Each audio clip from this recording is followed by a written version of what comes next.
And this panel is one of 3 that's going to be happening throughout the day. And as I mentioned, at the end of the day, we'll be having our networking session. Our next panel is around legacy carbon emissions and asking whether or not carbon neutrality is enough. To kick off this panel, we want to turn to Trustee Peter Harrison. Trustee Harrison led the ESG task force that President LeBlanc just mentioned, and so we are going to hear from him now.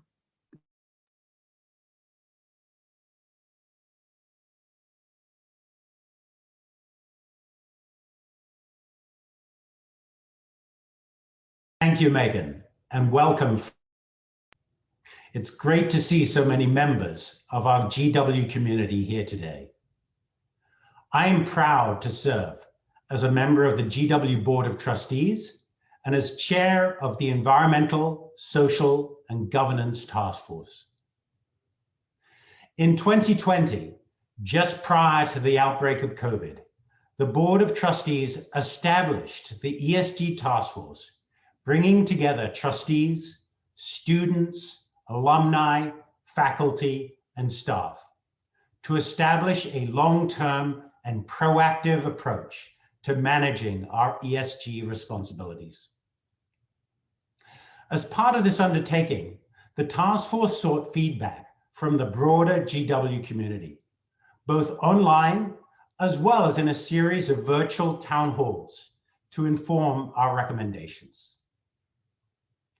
This work has resulted in new commitments by the university to address its climate and environmental impacts, and an acknowledgement that there is a need for a more inclusive and equitable structure in our institutions, as well as the society at large.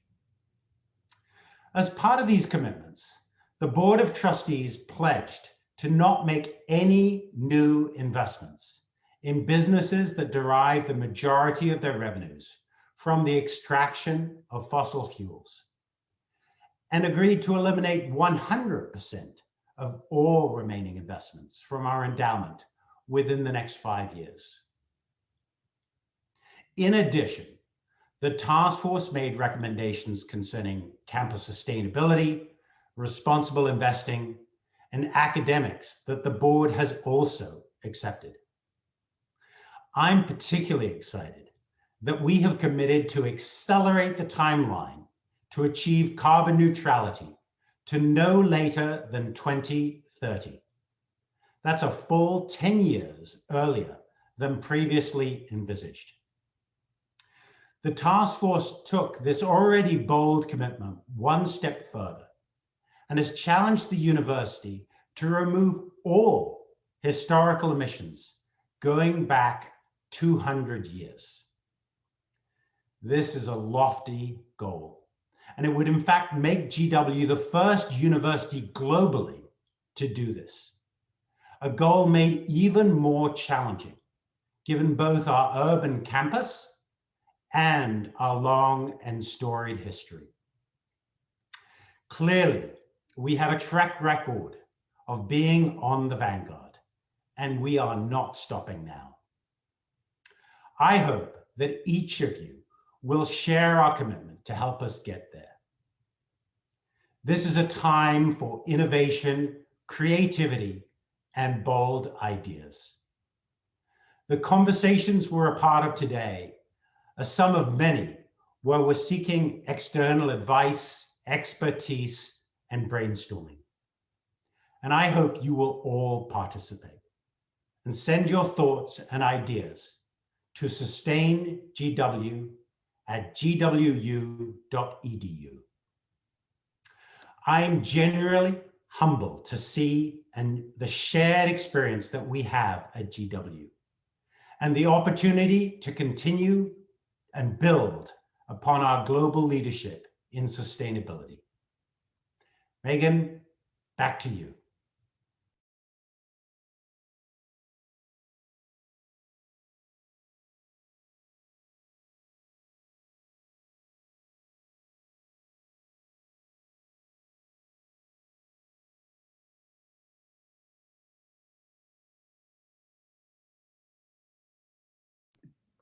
Thank you, Trustee Harrison, and thank you again, everyone, for your patience during our transitions. It is my pleasure to launch a discussion around this topic of legacy carbon emissions and what that means. GW has, in fact, committed to addressing its legacy emissions, and it opens up a broader conversation, we hope, with our thought leaders in our faculty, with our future leaders and our students, and with our partners here in Washington, D.C. and around the world, to figure out how does a university do this and how can others do this and why is it important. We are at the beginning of our journey of addressing carbon negativity. We are in the middle of our journey of addressing carbon neutrality. So let's launch into a conversation here with Tamara Toles and Noah Deich. I would like to introduce both of these esteemed panelists. They are joining us from here in Washington, D.C. in their respective locations. And Tamara, we'll just start with an introduction of Tamara. She's a native New Yorker, an environmentalist, and she's focused on equity, access, and community. Tamara develops capacity building programs and creates multimedia campaigns to dismantle privilege and to increase opportunities for vulnerable populations to access healthy air, clean energy, and a toxic-free economy at the local, regional, and national level. She does cast a wide net in service to the environmental community, and most recently, Tamara served as the North America Director at 350.org, where she supported and was accountable to organizers and campaigners on the United States and Canada teams and represented that region globally. As the leader of 350's programming in North America, she drove mission-critical work and organizational investments to build a multiracial, multi-generational climate movement that is capable of holding our leaders accountable to science and justice. And Tamara is a national climate strategist and advisor, and we are so pleased that she's able to join us here today. And also let me give you some background on Noah. Noah is our other panelist, and he is the executive director of Carbon 180, a nonprofit organization on a mission to champion carbon removal through science and innovation. Carbon removal is another buzz term we're going to talk about today. Legacy emissions and carbon removal go together. Prior to founding Carbon 180, Noah worked in consulting and gained experience with energy and environmental market modeling, financial valuation, corporate strategy, and energy and sustainability. He recently served on the Biden administration transition team for the Department of Energy. And Noah received his MBA from the Haas School of Business at UC Berkeley and his BA from the University of Virginia. And I should just go back to Tamara. I forgot to mention her academics. She has, by the way, she does serve on multiple boards and committees, and she holds a master's of environmental law and policy and a JD from the Vermont School of Law. So without any further ado, let's turn to our panelists. And I encourage those of you in attendance to please put your questions in the chat. We are live here. And it looks like, can we unmute Noah and Tamara? All right, great. Noah, Tamara, can you test your mic, I should say? Can you hear me? Yes, great. Awesome. Noah, are we able to hear you yet? I think he's still muted. It's pretty loud over here near the I-95 since I'm visually hanging out in front of the freeway. That's and right. The Wheelabrator incinerator. I figured it'd be a good background for our discussion. I love it. Can you hear me now? Yes, very good. Great. Thank you both for being here. I just wanted to open with a question, and feel free to put in some of your introductory thoughts if you'd like in response to the introduction that was provided. But today we really want to talk about legacy emissions and why is it critical to address them now? What are the opportunities that come with addressing legacy emissions? So I want to ask each of you, and we'll start with you, Tamara, why should we be focused on legacy emissions? And then I'd like to hear from you on that question, Noah. Sure, happy to start. I'll say the fact is that we just can't deal with climate change in a way that's equitable if we don't reckon with the fact that a lot of what we're fighting was created a long time ago. It's from decades of doing business, the Industrial Revolution, which we are in the fourth version of. All that stuff is still hanging out in the atmosphere. It contributes to climate change, and it affects the way that we could do our work going forward because we haven't solved for it. I also want to just flag that one of the most, I have probably read like one shocking thing every every day. But today's shocking thing that I came across in my early morning reading is that as we sit here, fossil fuel production is responsible for 1 in 5 deaths worldwide. So part of why we need to deal with legacy emissions is because it's actively killing people. And if we care about doing good work or solving for climate or making space for the next set of generations, we have to recognize that that involves folks who have been around fighting all of that stuff, people who are coming up with new solutions now, and real reckoning around the harm that we've already done to build what we assume is the status quo. So happy to dig into this a little bit more, but I think it's really difficult to be earnest and future forward if you're not driven by your legacy and grounded in resolving it. I think that's a great point. And part of the reason we wanted to focus on the past today is that GW is in its bicentennial that launched this week, and looking back at the last 200 years of this university is a really important part of this institution's activities and consciousness this week. So it's important for us to hear from you, Tamara, how you see it. So thank you. And Noah, can you share with us why you think now is the time and why we should focus on legacy emissions? Yeah, of course. And for me, it just boils down to the fact that we can't actually tackle climate change without also thinking about legacy emissions. That we have to both walk and chew gum here, where we got to stop putting carbon in the atmosphere. But a big challenge with CO2 emissions is they're sticky. They stay in the atmosphere for a very long time. So unless we try and actively pull those back out, put them back underground where they came from, the problems of emissions today, and really from emissions over the past 2 centuries of industrial activity, are going to be with us for way longer than any of us would like. So to me, it just boils down to the hard climate math of if we actually want to solve climate change, this is something that we're going to need to do, and we're going to need to do it pretty soon and at very large scale.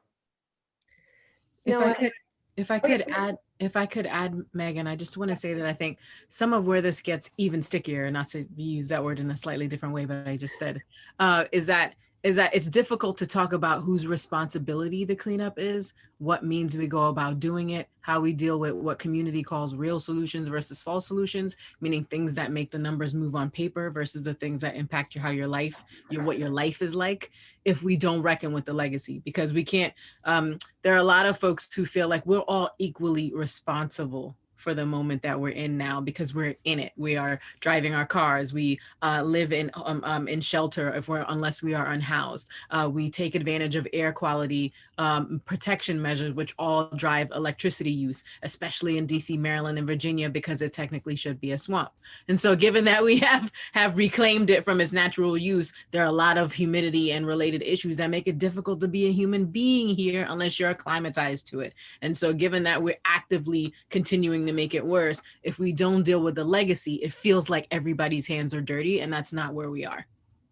Absolutely. Yeah, and I'll say that it's actually kind of easy to say who's responsible for it, because we do have a very good record of who's emitted what CO2 when, and the vast majority of that is Western countries that are now rich. And what has happened is in that past 200 years, really in the past couple of decades, that started to shift, where China, India, Brazil, a lot of these countries that had committed basically no part of the historical problem are now the biggest emitters. So just on the basic math of this, if we need to get to zero emissions, that burden is largely going to fall on those newcomers to the CO2 challenge. But they're not the bulk of the legacy problem. It's the US and the EU for the vast majority still. So just on a basic fairness principle, that burden is going to fall much more heavily on the US and EU if you distribute it based on those historic emissions. And Tamara, Noah, you're referring to the global source. And Tamara, were you referring to the global source as well? Or I think that the arguments are both and. Just to refer to the top of the discussion, I think this is a time of nuance. I often tell folks who asked me what I think. A lot of people ask me what I think about these sorts of things, and I tell them that nuance is not Beyonce's sister. It is a thing we actually need to reckon with in real time if we're going to make any changes. So the U.S. is a bad actor. I have called the U.S. a bastard. As an American, I feel like that's my right. What's more American than to call out your home country for doing things that it shouldn't. But what I would say is, in the world that we live in, the conversation is more nuanced than that, because the global north is the US and the EU and Canada. There are a lot of really dirty handshakes that create the business that we call everything we live in. And the difference is that there are parts of those places where the global south is represented here in the north. Washington, D.C. has always been known as Chocolate City. It would be very difficult to flag it as a part of the global north, one, because its existence is a legal fiction until it becomes a state, and two, because it is really, really important to just hold that nuance between the U.S. driving energy use in the world, China, India, emergent demographies, and really thinking through the nuance of asking people to stop the growth that they are counting on to have basic needs be met when the US has eaten up so much of that pie, and recognizing that there's nuance amongst different groups inside the US, and industry is one of them. DC consumes 100 times the energy it produces. It still produces less than most states because of the scale that we're talking about, but most of the energy is consumed by commercial sectors and buildings, which is why it's important for a university to own that it has developed land, that it has built power plants to support it, that it is a part of building this legacy of emissions that have been created to move the land from what it was to what it now is, because it means everybody walking about in DC, and most of the folks who have been moved and relocated to the Baltimore, Maryland, and Virginia suburbs, who have historically been here, those folks don't have the same responsibility as the entire commercial sector. That makes a lot of sense, and that nuance is important. I'm going to shift gears just a little bit. We've kicked off with the thought-provoking angle on this, and I want to take a step back and talk a little bit about the technical aspect in case people are not totally with us here. But no, I know you have a slide. Maybe you could pull it up just to try and lay out, what's the difference between legacy emissions and current emissions. So GW has two goals now, just as an example of how other institutions or other companies or other contributors, whether it's a country, a state, what have you, committing to carbon neutrality. And now feel free to pull it up at any time, and then I'll hand it off to you. Committing to carbon neutrality means neutralizing our annual emissions at GW. Committing to eliminating or removing our historical emissions means all of the emissions that were created before we started down the carbon neutrality path.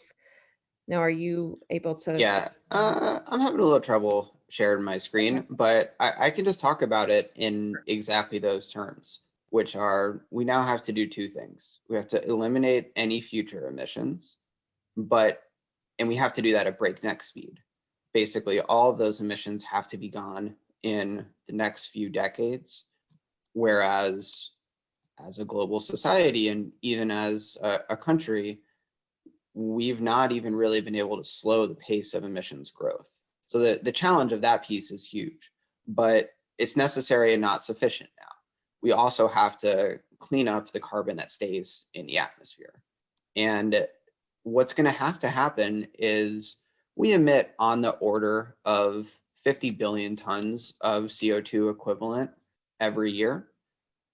Where that number of emissions is going to have to go down to near zero, the amount of carbon that we take out of the atmosphere in only a few decades is going to have to go from roughly zero, where it is today, into the tens of billions of tons of CO2 per year.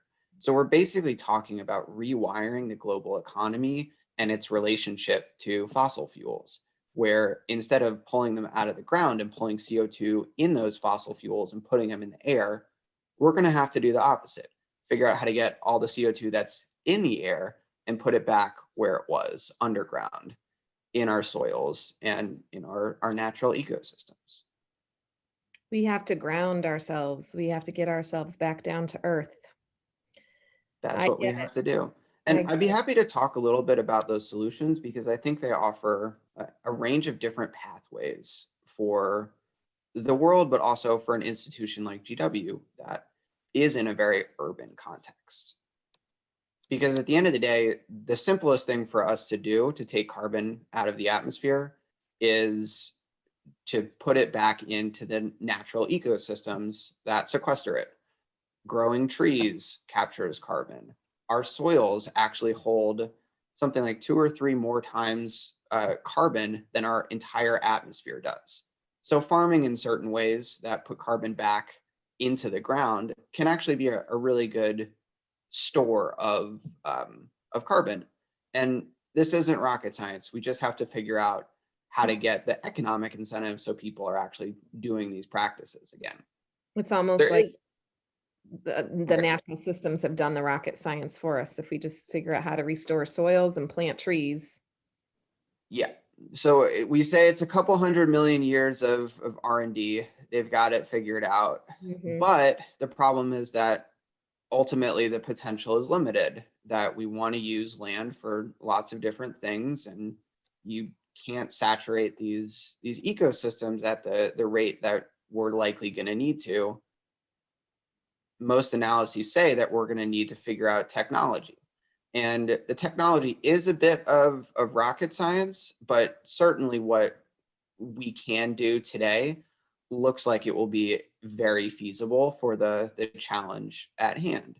In that, what we essentially need to figure out is, instead of machines to pull carbon out of the ground and combust it and put it into the air, we just need to figure out how to do the reverse, essentially filtering CO2 out of the atmosphere and putting it back underground in a stable form, in the same way that oil and gas underground would have stayed underground for millions of years until we came and drilled for it.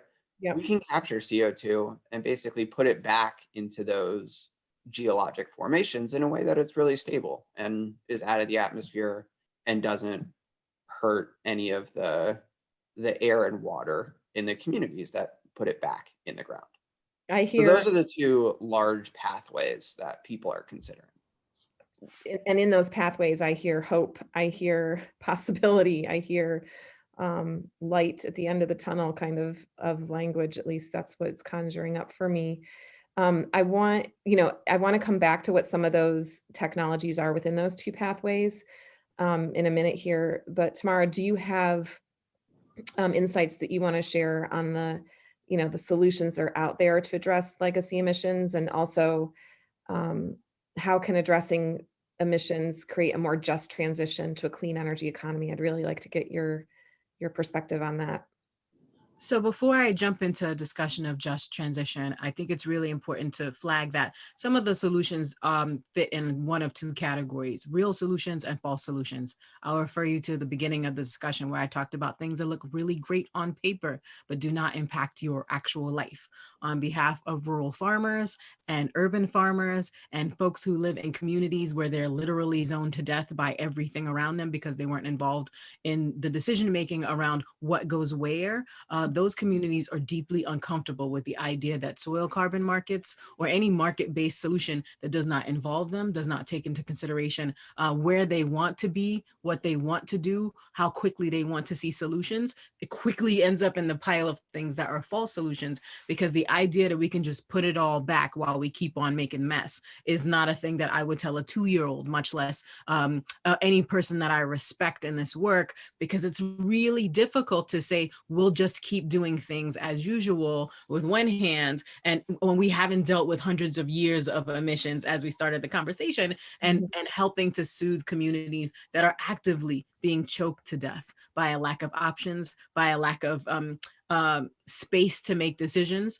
as we face what the climate crisis is actually going to do to folks. And we have stories here and there about reduced emissions. That's a snapshot of a much bigger picture. And so while I think there are places where we can talk about solutions that are market-based, where if we start talking about the kind of prices that close business. So when we start to frame the price of doing business, that without including the harm happening to people right now, the loss of lives, the epigenetic damage that happens to people's bodies, and then is passed on to their children if they're fortunate enough to be able to have them. I do think that we have to be really careful to clinging on to hope when what we could do is examine some of what we choose to do, how quickly we're going to do it. It was really heartening to kick off the afternoon talking about the kinds of policies, the unsexy stuff that really starts to reckon with why we're pretending that it's cheap to keep harming people. And while I think Noah is really spot on about a lot of the kinds of big thinking we're going to need to do, if we are not grounded in conversations with people who are experiencing what big ideas have done to them previously,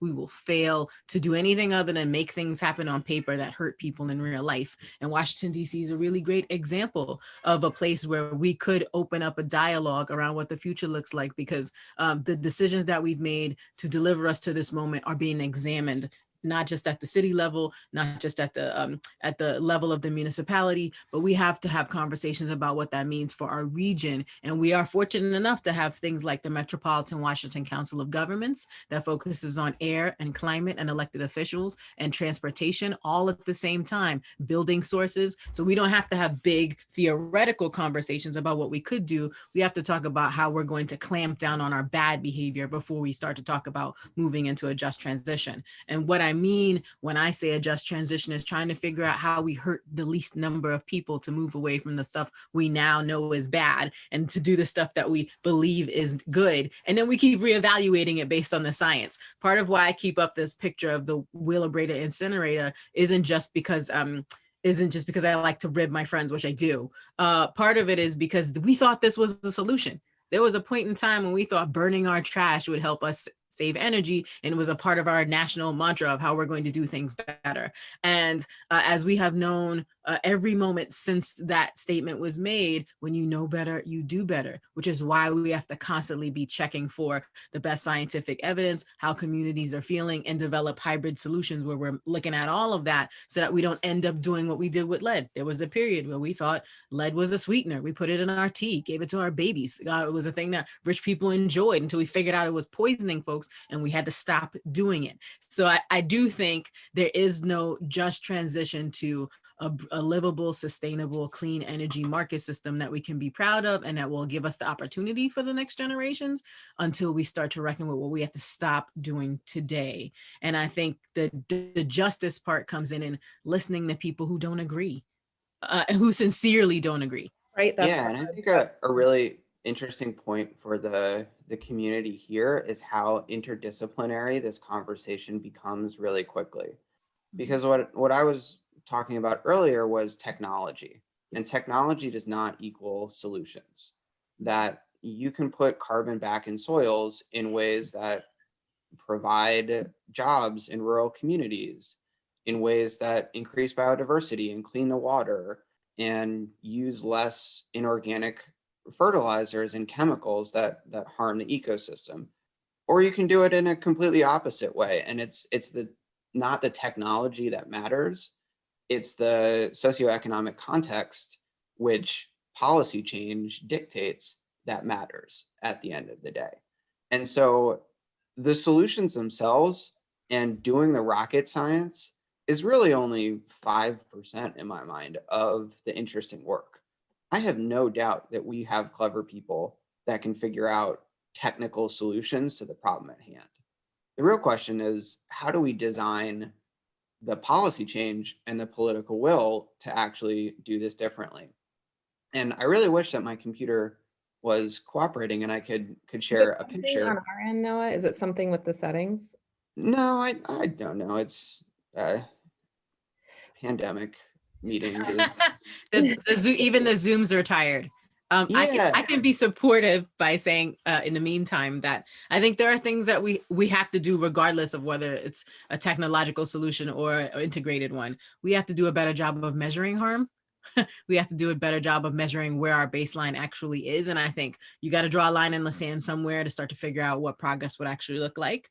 Then we have to set targets, like aggressive targets. I referred to it earlier when I said until we come up with a carbon tax that closes a business it will not work for communities because they don't live their lives on a spreadsheet waiting, hoping not to die on a specific set of axes, right? So they need to know that like we are putting forth things that don't continue the suffering of communities that we can see today for gains and really cool modeling tomorrow. Also, we need to advise folks that this is going to be an all hands on deck project. Was really excited about the political universe that we are in as a region full of partisans, of folks who like to solve problems. My favorite definition for strategy comes from Sesame Street. Elmo, let me know if you've heard of him.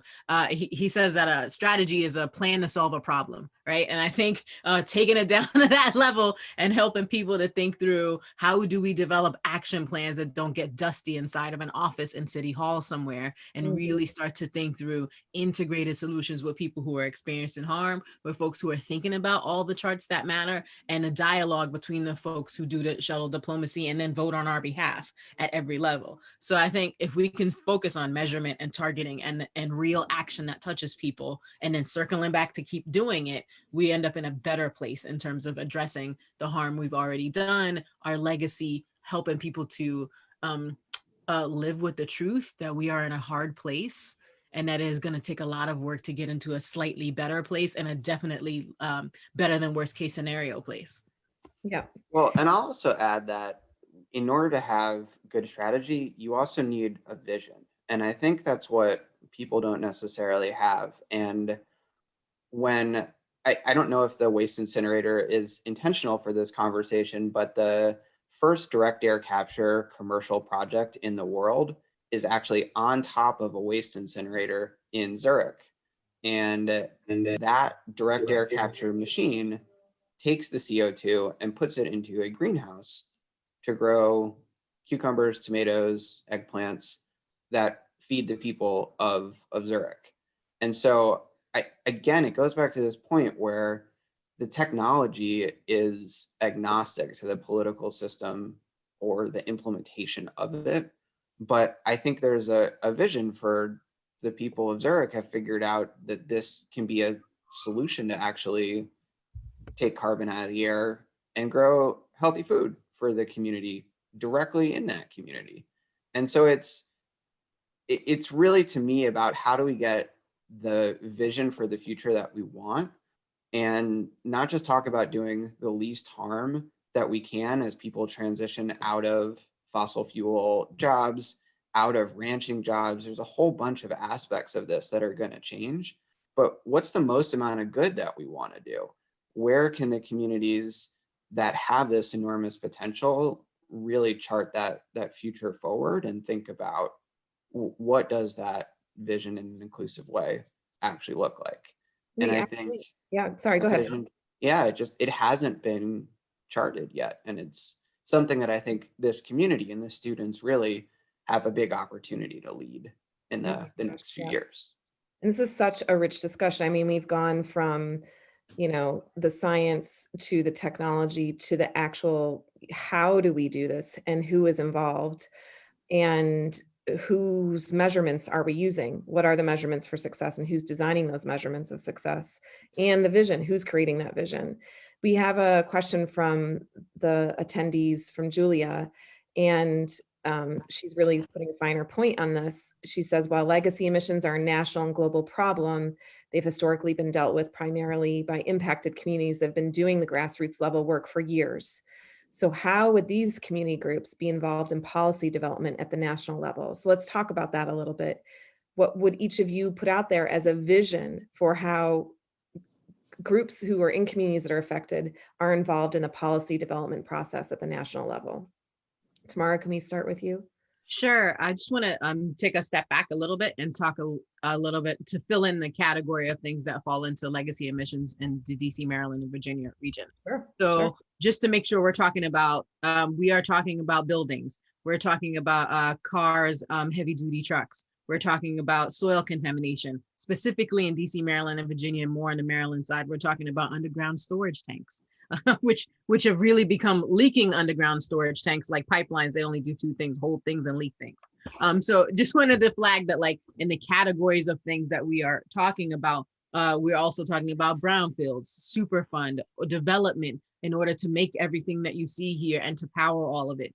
Sewer overflows, uneven heat distribution because we build things where we want people and we don't where we don't want to see people, and that leads us into a conversation about redlining and zoning and whose property is valuable, and the idea that wards 4, 5, and 6 in Northeast and Southeast DC have the most environmental pollution in the District of Columbia, and that's a bit like there's a lot of discussion that can be had there in a robust way, given that we are in a space where we have to be really thoughtful about this kind of contamination, the pollution, the after effects. When we start to craft policy, we have to look at who's allowed at the table. I think DC, for not being a state, actually has a fairly robust set of levers for that. A lot of the national policy that gets pulled into the federal space comes from state examples. So as someone who's worked a lot in Maryland energy, specifically in clean energy, in deployment of assets for renewables across the state, most of the great bills get lifted from Maryland, right? Virginia's coming up pretty closely to try to do some of that work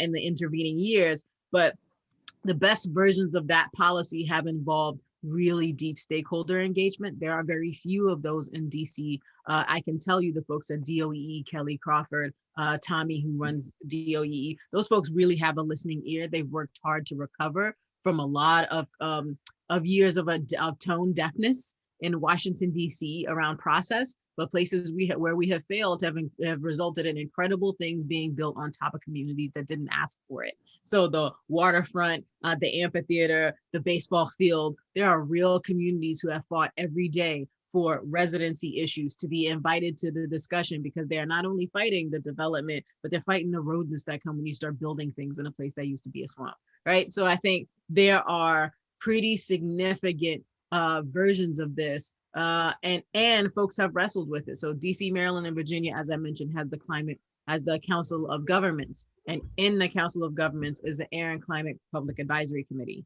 And one of the things that it does is pull in folks from all over the region, everywhere except Baltimore. COG has a Baltimore-sized hole in it. I will talk about that every day for the rest of my life until we figure out how to fix it.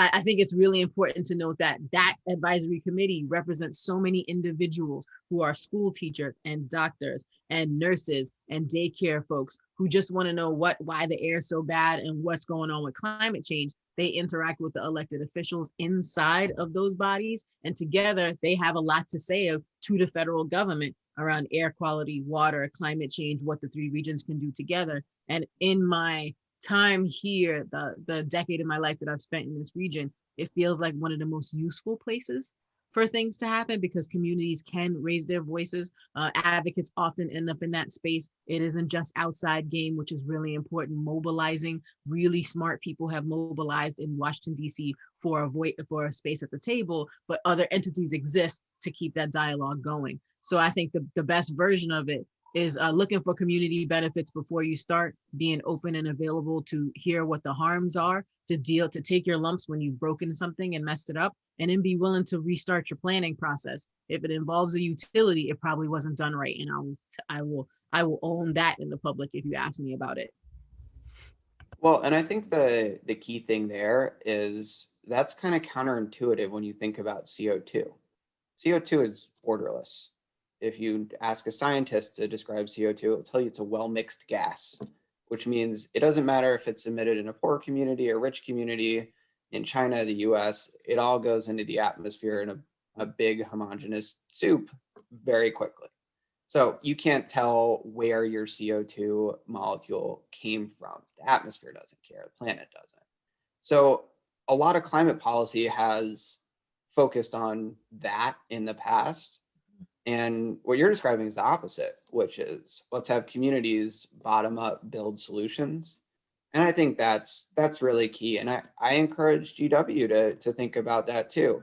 One of the really cool things that you can do with CO2 is make concrete, make buildings. You can make carbon fibers that reinforce those buildings, so you don't have to use steel and other very carbon intensive materials. How could GW be the carbon negative embodied campus of the future? I think there's just every community, whether it's urban, rural, rich, poor, can find opportunity in terms of how do you take carbon out of the air and do something cool with it. And that's just not really explored today. So thinking about how to do that bottom up, really visioning and bringing that new path forward to DC is something where I actually see a lot of receptivity in the policy work that we're doing, not only because so much of the historical work has failed, but because there's just there's much more enthusiasm and passion for solutions that start local and build up to something global in impact. So I'm very encouraged by that vision of developing solutions that work for communities and scaling them, as opposed to trying to figure out where communities fit into some big global architecture. Yeah, it's really instructive. We have just a few minutes left in this panel, and I want to make sure we get to some more of the students' questions. So the next question is it's from Cecilia, and it says, it's important to not just utilize the carbon lens, for example, legacy carbon emissions relative to harm, but also about the harm that those legacy technologies and decisions brought about. For example, the dioxin and PM emissions from the Wheelabrator incinerator causing asthma, cancer, respiratory illness impacted communities of color in Baltimore. And I think that's, is Cecilia a friend? Tamara, you're smiling. I don't know if you know her or if you are agreeing with the statement. So I don't know that there's a question there, but any sort of feedback that you have for her? I think like one thing that's interesting about this background is that there are two things destroying people's health, right? So there's the roadway that takes you to DC, and then there's the Wheelabrator incinerator, Covanta's finest. I think it's really important when we're in this context of legacy emissions to think about the things that we are apt to do. Retrofits, reskinning a building. Those are all things that you can involve the community in. It isn't just HVAC and systems. Some of it is about use and end user and community relationship building, and what kinds of things can be done to address the differences in the topography because we've manipulated it so much. And so I do think that these are examples of things being built for use, but the question of by whom, for what purpose, and at what cost is really the central question. Equity work, which is in a different like TED Talk scenario, I can talk to you about the difference between environmental justice and equity and who is able to do it and who does not. But I do think that one way to measure whether or not it's successful is the number of people involved in criticizing whether the thing has happened. And it can be tough to be an institution, but what's the point of being so big and being an ivory tower? If you do not have utility and use, if you do not add to the community where you are, your emissions are not just calculated in a chart somewhere, but in the lack of impact you have had on the place where you are. And I think that that's true in every college town. That's like, so I think the question is not just what have you developed and brought for the betterment of the institution, what is the legacy that you are leaving? And part of that legacy has to be examining your pollution, your footprint, the way that you have worked, and not just taking it down to the really important individual level, but recognizing that a university is a system, and it can operate in the system, and it can speak to other systems, and has a lot of, and can put a thumb on a scale for doing things that are better for people. I can tell you, as the person at the university who helps the university get there on these things, that requires, there are hundreds and hundreds of staff and faculty, thousands and thousands of students.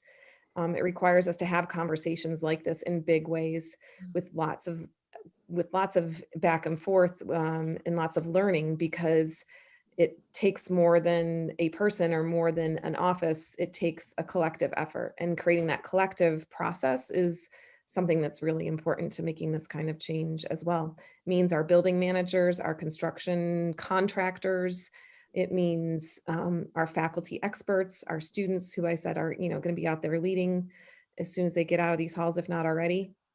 So it's definitely a collective effort. There's probably time for one more question.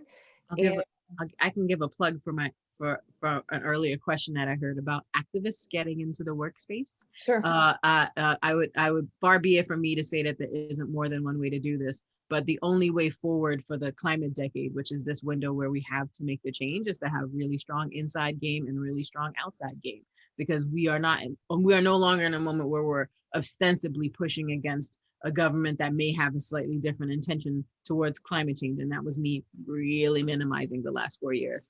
But I think recognizing that having friends in the space, having activists pulled into the government, as all of the nonprofit industrial complex get pulled into like the farm for the farm for the next government, it doesn't mean we're going to stop marching. It doesn't mean we're going to have a lack of disagreement. It doesn't mean the solutions aren't going to be nuanced, and that's not going to involve conflict amongst people who largely agree. So I think what we need to be doing is setting the terms of that engagement and agreeing to what harm we won't cause each other as we try to get there. Yes. Thank you. I actually think that would if there's, I just want to wrap up now because we do need to move on. I don't know if that would be your closing thought, Tamara, if you have one other closing thought, and then no, I'd love to hear sort of your closing thought as well. That was a thumbs up, Tamara. Okay, great. Yeah, and I would just encourage everyone who's thinking about where they can make the highest impact in their career to think about how can they work to take carbon out of the atmosphere, and think about it not just from a technical perspective, which is where most of the thinking has happened so far, but thinking it from a broader interdisciplinary scientific perspective. Because right now what we need is leaders who can step up with a vision and chart a course forward. And so there are so many pieces of this conversation that are so important. And I think that the word of this panel is nuance. They're really complicated. So I encourage everyone to embrace that nuance, to dive in deeply, and to try and figure out solutions that work for GW and all of the other communities that you're a part of.